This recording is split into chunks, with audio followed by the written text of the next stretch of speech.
Elden Ring just had its third anniversary this week, and with Nightreign on the horizon, well ingrained into the public consciousness, I wanted to take a moment to appreciate the particular niche that is game critique and criticism. My whole channel is founded on the anticipation, anxiety, and analysis of Souls games. With Elden Ring, I started with wanting the DLC, and when I finally got it, I was underwhelmed. In the case of Nightreign, I've been essentially entirely unconvinced it's going to give me something I want. I've made videos calling Elden Ring objectively bad at a lot of things. I've made videos highlighting a wish list on which not a single item will be checked. I'm a certified hater with a catalog of complaints to back me up. But I don't believe in absolute negativity, nor do I believe in absolute positivity. Pessimism and optimism are fair middle grounds between nihilism and fanaticism, where we can say what we like and don't like without certainty or a refusal to engage in counterpoints. I also embrace the notion that we can be hyperbolic and say something because it is evocative without it having to be a commitment to everything we ever have or ever will believe. We can be how we want to be. Like, I get it. Elden Ring and Nightreign are hype. They're peak. You like them because they cannot be disliked. They're the greatest games to ever be released until the next one. And I get the alternative.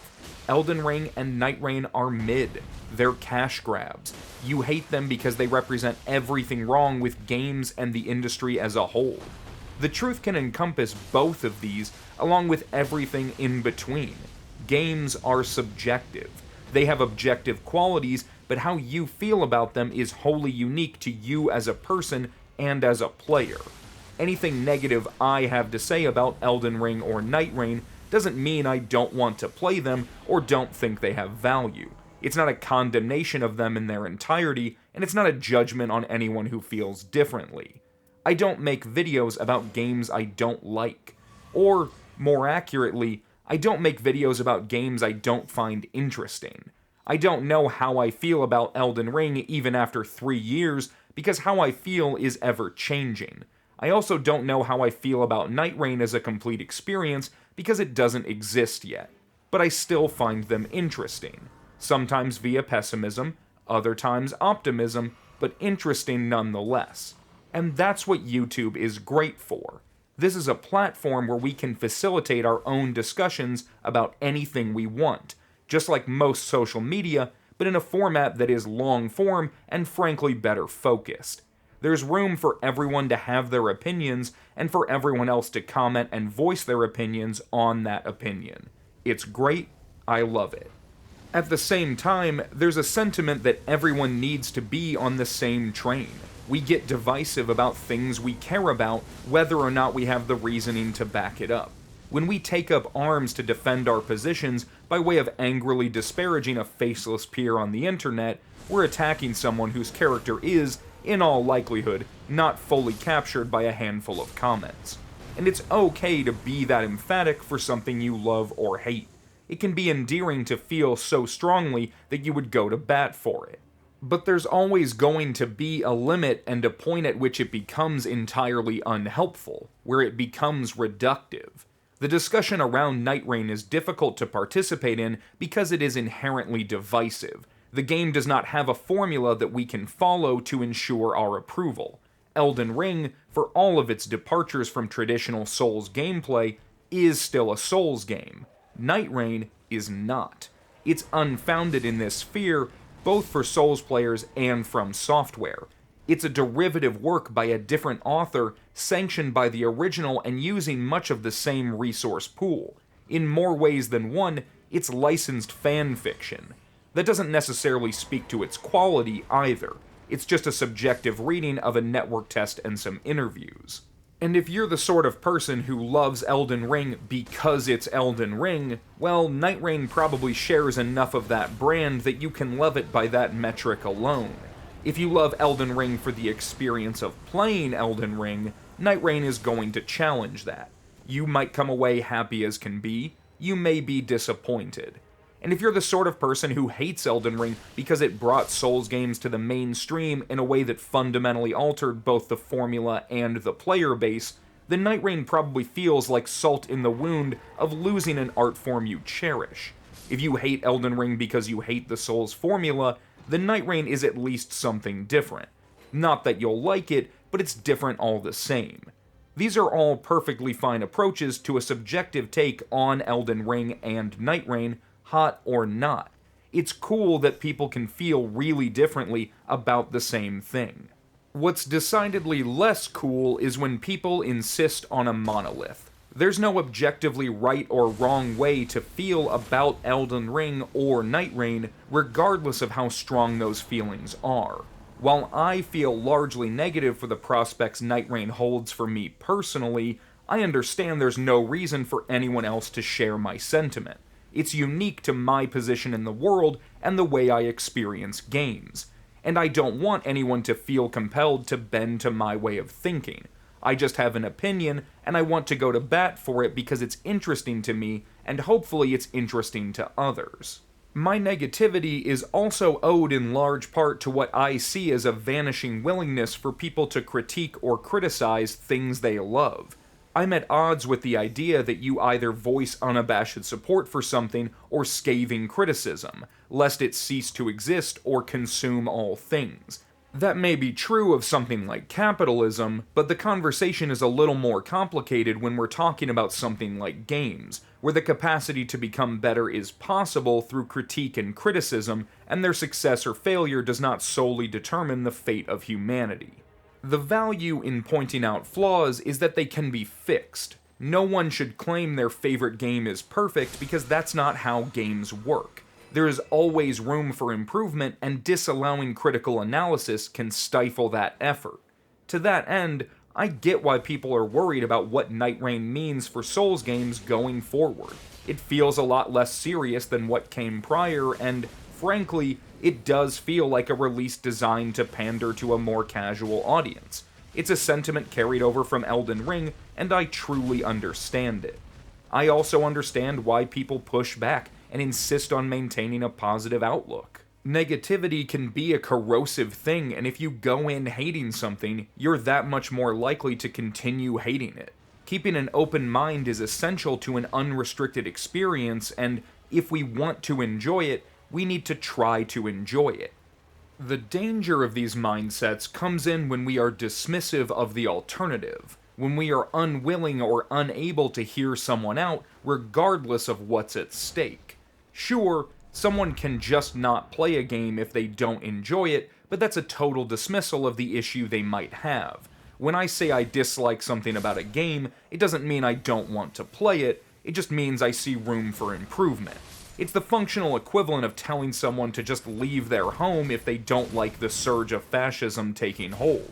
It doesn't solve the problem, and, if anything, can allow it to permeate indefinitely. Criticism is necessary for positive development. If we refuse to acknowledge things have problems and can't discuss them with perspective, then we can't truly understand the things we're trying to enjoy. For example, while this entire video is dedicated to highlighting nuance through critical analysis, I do have a hot take just to spice things up. Elden Ring Nightreign is boring. I don't know how the full game is going to look, but purely from the network test and pre-release information, this game is not provoking the intrigue that Elden Ring managed. It is a lesser effort, and it is less exciting accordingly.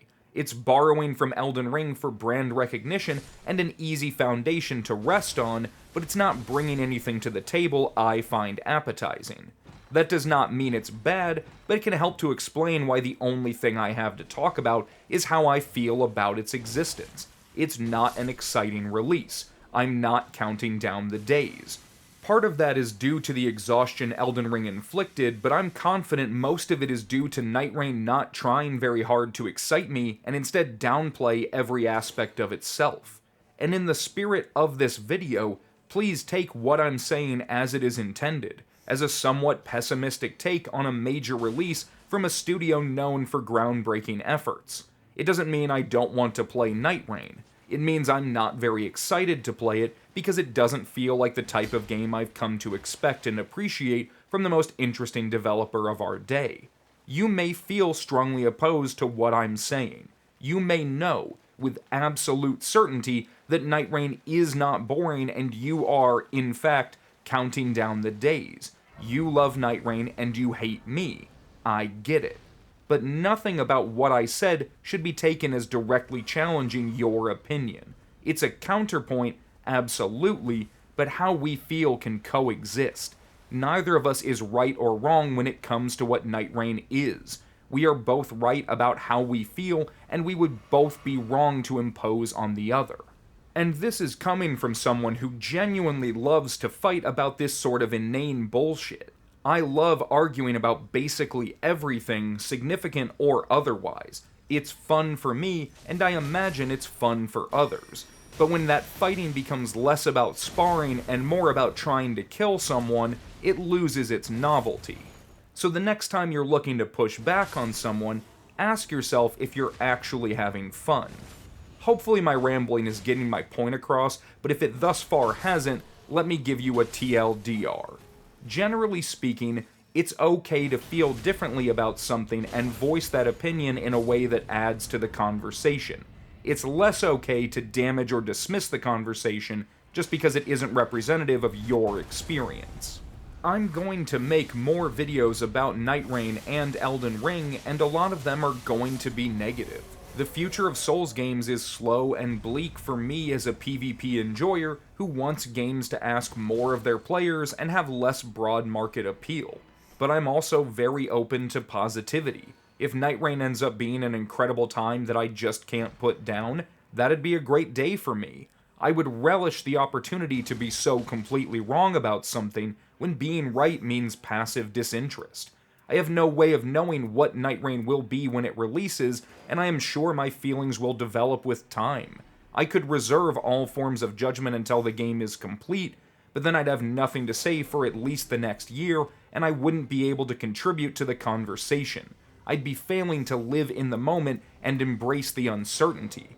Wait and see is a measured, reasonable approach, but it's also pretty boring. Speculation is at the heart of intrigue.